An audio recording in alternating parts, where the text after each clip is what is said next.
dimana Chiang Kai-shek itu masuk ke Taiwan kayak lekas merem gitu loh ibaratnya.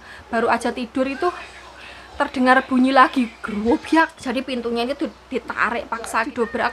Pas didobrak itu saya meopan buat terpaksa harus telepon polisi. Jadi kepalanya itu jepit antara ini teman.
Assalamualaikum warahmatullahi wabarakatuh. Ketemu lagi dengan Dian di Taiwan.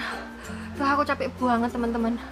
Ini padahal di luar itu mendung, gerimis-gerimis gitu, tapi keringet saya itu masih ini full. Semua sebadan itu keringetan. Jangan sugih keringetan.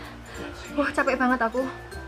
Hari ini tuh ya mau dibilang hari kemerdekaan, Taiwan juga belum merdeka, belum diakui. Masih cuma beberapa negara aja yang ngakuin Taiwan merdeka, belum seluruh negara ya. Jadi dibilang hari kemerdekaan ya bukan.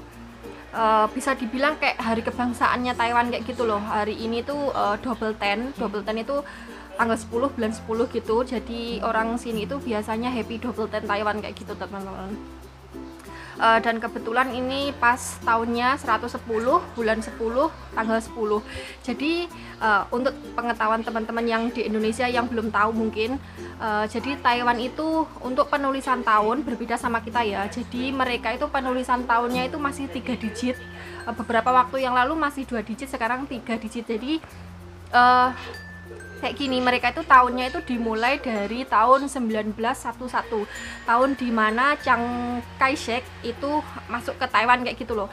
Jadi tahunnya Taiwan itu dimulai dari 1911. Kalau tahun 2021 ini jadinya tahunnya 110. Jadi mereka bilangnya Ipai Inian. Iya ya, Ipai Inian tahun 110 kayak gitu. Jadi penulisan tahunnya berbeda dengan kita. Kalau udah di sini mungkin sering tahu, di sini itu normalnya penulisan tahunnya seperti itu, baik untuk rumah sakit, kantor pos dan lain-lain sebagainya. Pokoknya urusan formal penulisan tahun di sini itu pakai tahunnya gitu. Yang dikurangin tahun 1911, dimulai dari tahun 1911. Pena ngitung ya tahun sekarang dikurangi 1911 kayak gitu. Oh ya, ada cerita teman-teman. Jadi semalam itu si mbahku jatuh lagi. Dan pokoknya gedek ngomongin, nggak sanggup ngomongi saya sama maupun anaknya atau menantunya atau siapapun sudah nggak sanggup ngomongin. Jadi ya udah dibiarin aja sakarep-karepe lah teman-teman. Jadi kemarin malam itu saya kan belum tidur, masih baca buku. Kira-kira mungkin sekitar jam 11 lebih seperempat ya, antara jam segitulah. Itu saya itu pas baca buku kan jam segitu kan anteng gitu ya, di sini kan memang sepi.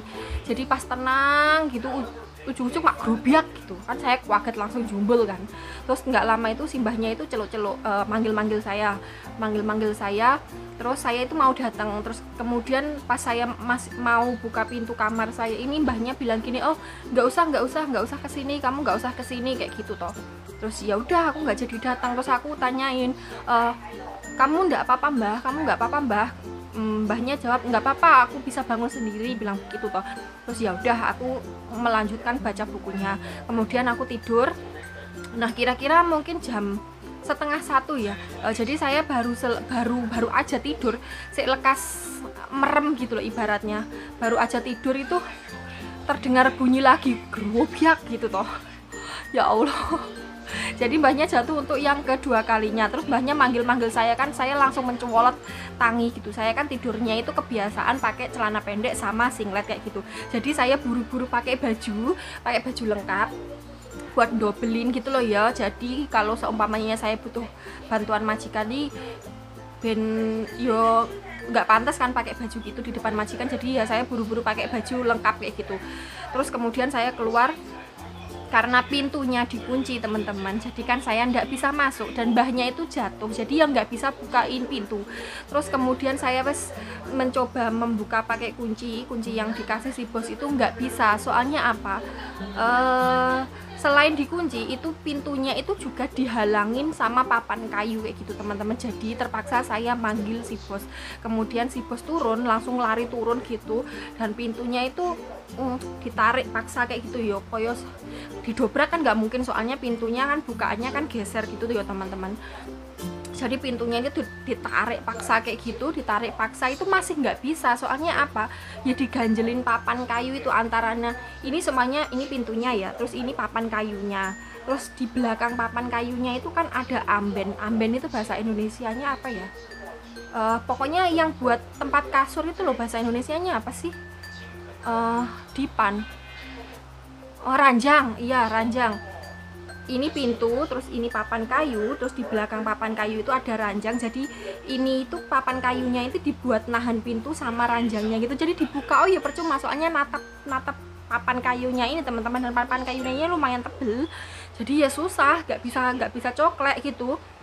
Akhirnya pas didobrak itu butuh waktu sekitar 10 menit baru bisa terbuka pintunya itu. Jangan ngoyo, untung ada majikan. Kalau nggak ada majikan saya meopan banget, terpaksa harus telepon polisi atau ambulan. Ya untungnya majikan di rumah, jadi bisa bantuin saya buka pintu. Terus pas tak buka pintunya, pas majikan berhasil buka pintu, saya langsung nyalain lampunya kan pas di samping pintu gitu toh. Jadi langsung tak ceklek nih lampunya gitu kan, langsung kelihatan biar gitu toh. Ya Allah, simbahku, astagfirullah, jangan lebah dodo teman-teman. Jadi simbahnya itu telentang, terus bantal, selimut atau semuanya itu jatuh di lantai, semuanya itu berserakan di lantai kayak gitu, campur ompol, campur sembarang kayak gitu. Astagfirullah. Terus langsung saya buru-buru bangunin simbah, tak dudukin dulu, nggak langsung tak berdiriin, nggak langsung tak angkat ke tempat tidur, saya dudukin dulu, tak kasih minum. Terus kemudian saya dibantu si bos itu ngangkat junjung simbah ke tempat tidur, langsung tak ganti celananya, tak ganti bajunya. Jadi itu kan basah semua, kupak ompel gitu toh. Astagfirullah. Saya nggak ngomong apa-apa teman-teman, saya nggak ngomel-ngomel, maksudnya saya nggak ngomelin lagi simbah perkara tutup pintu dan lain sebagainya. Saya udah diem, jadi saya langsung bantuin beliau, langsung lantai-lantainya itu tak beresin semua, yang jatuh-jatuh itu sudah tak tata semua. Kemudian simbahnya itu tak kasih minum lagi, tak kasih minum obat tidur, terus tak bantuin, tak pakein popok. Jadi kalau sewaktu-waktu mau pipis tuh nggak perlu bangun-bangun gitu, walaupun sebenarnya simbahnya nggak mau, tapi kan ya terpaksa tuh sudah jatuh kayak gitu. Pas itu tak tanyain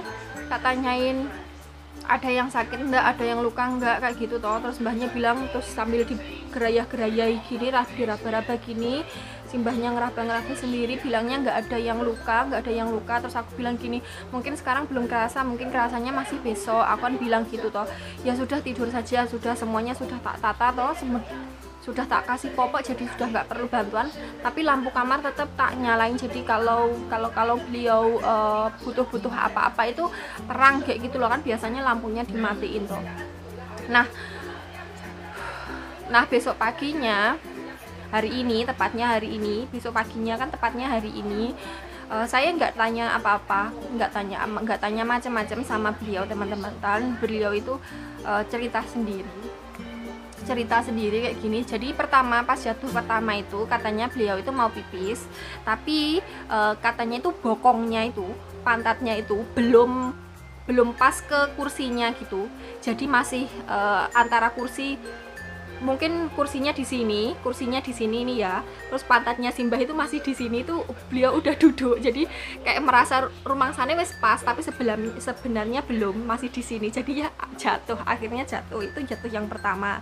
Kemudian beliau bisa bangkit sendiri karena jatuhnya nggak terlalu parah gitu, mungkin karena posisinya beliau itu masih megang itu yang buat dorong jalannya itu, jadi nggak terlalu parah. Kemudian beliau itu bisa berdiri sendiri. Nah jatuh yang kedua itu yang sekitar jam 12:30 itu beliau itu niatnya mau buka pintu. Jadi kalau mungkin dia itu udah ngerasa kalau jatuh nggak ada yang nolongin kayak yang jatuh pertama gitu, kalau pintunya dikunci ya teman-teman. Jadi beliau itu inisiatif mau buka kunci pintunya. Lah karena keadaan gelap, jadi beliau itu nggak lihatnya itu, lihat jalannya itu nggak terlalu kelihatan gitu, nggak tahu gimana ceritanya, terus ya itu jatuh. Terus aku cuman tanya gini, aku kan bilang gitu, cuman tanya gini, terus aku bilang gini, nanti malam pintunya masih mau dikunci, aku cuman bilang gitu aja. Jadi tak semoni, tak sindir teman-teman bene. Lah mau dibilangin kayak apa juga nggak masuk kuping ya wis. Gimana ya, orang tua itu kan ngeyel karpe dhewe, rumangsane wis bener ya wis karpe diomongin kayak apa juga nggak percuma gitu, cuman buang-buang tenaga aja. Ya udah aku wis sakarepmu lah mbah kan gitu, yang penting kamu bahagia. Terus aku cuman tanya gitu aja teman-teman, nanti malam masih mau dikunci lagi, aku kan bilang gitu. Terus beliaunya bilang gini, enggak mau tak kunci, udah nggak mau apa-apa lagi, udah nggak mau tak kunci lagi, bilang gitu. Ya udah aku cuman diam, batinku yang guyu kekelet. Ya Allah, untung nggak kenapa-kenapa teman-teman. Jadi beliau kemarin itu jatuhnya itu jatuh bareng bantal, bareng selimut dan lain sebagainya, jadi nggak langsung ke lantai, cuman ya kepalanya itu nyempil di antara kursi itu. Nggak tahu gimana ceritanya kok bisa nyempil di situ kepalanya, tapi tak tanya, katanya kepalanya itu nggak sakit teman-teman, jadi nggak sakit. Mungkin itu mungkin ini perkiraanku saja, jatuh duluan badannya, kepalanya itu masih kayak dengongok gitu loh. Dengongok itu apa bahasa Indonesianya, masih pakai gini loh, jatuhnya kan terlentang dong, mungkin kepalanya itu masih gini. Kemudian sudah posisi beliau telentang, terus baru diselehne kepalanya, baru diselehne gini, jadi nggak natap apa itu gagangnya kursi itu. Jadi yo mesakne sebenarnya itu juga kasihan, tapi ya mau gimana lagi, wong diomongin nggak bisa, diomongin nggak kena. Lah kalau sudah begini kan beliau sudah kayak sadar toh, tapi ya nggak tahu nanti kedepannya mau dikunci lagi atau tidak. Soalnya ya kumat-kumatan, kadang ya kena diomongin, kadang ya ora, kadang ya beneh, kadang ya gitu. Pokoknya intinya ya wes lah, ya sing nom ngalah. Untungnya nggak apa-apa, alhamdulillah. Untungnya majikan pas di rumah, pas beberapa waktu lalu majikan pas nggak di rumah itu ya untungnya nggak kejadian kayak gini. Kalau nggak no wes sudah langsung tak teleponkan polisi sama ambulan. Soalnya ya saya meopan Pak, saya nggak bisa apa-apa. Buka wong saya tenaganya wong wedok yo, kalau lek kon dobrak lawang kon buka paksa yo nggak bisa, tidak terlalu kuat. Wes alhamdulillah ya, bikinlah lika-liku ngomong lansia yang usianya sudah 100 tahun lebih. Jadi semalam tuh mbahnya itu jatuhnya di sini teman-teman, pas di depan pintu ini. Pas di depan pintu ini, terus kepalanya itu ada di sini. Jadi kepalanya itu jepit antara ini teman-teman. Saya nggak tahu, mungkin pas jatuhnya itu kejedot ini atau ini. Soalnya gimana cara masuknya kepalanya ke situ kalau nggak kejedot ini. Tapi si Mbah bilang itu nggak sakit, kepalanya itu nggak sakit. Jadi kepalanya kemarin tuh posisinya di sini, nyempil di sini teman-teman.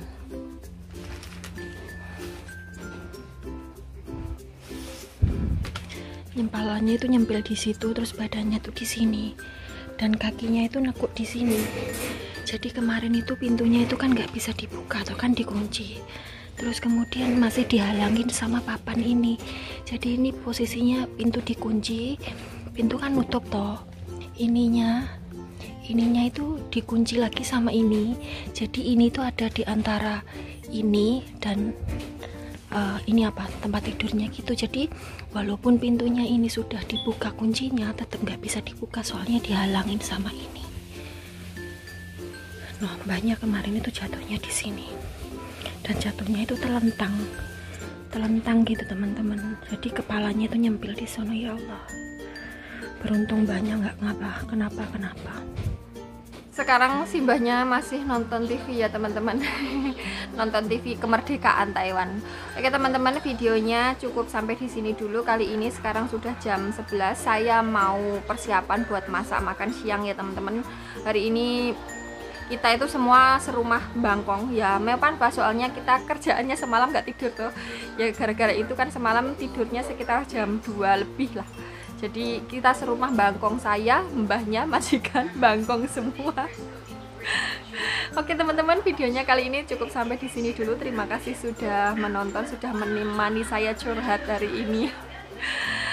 Sampai ketemu di video selanjutnya. Semoga teman-teman sehat selalu. Semoga juga dilimpahi rezeki yang halal melimpah serta barokah. Wassalamualaikum warahmatullahi wabarakatuh. Bye bye.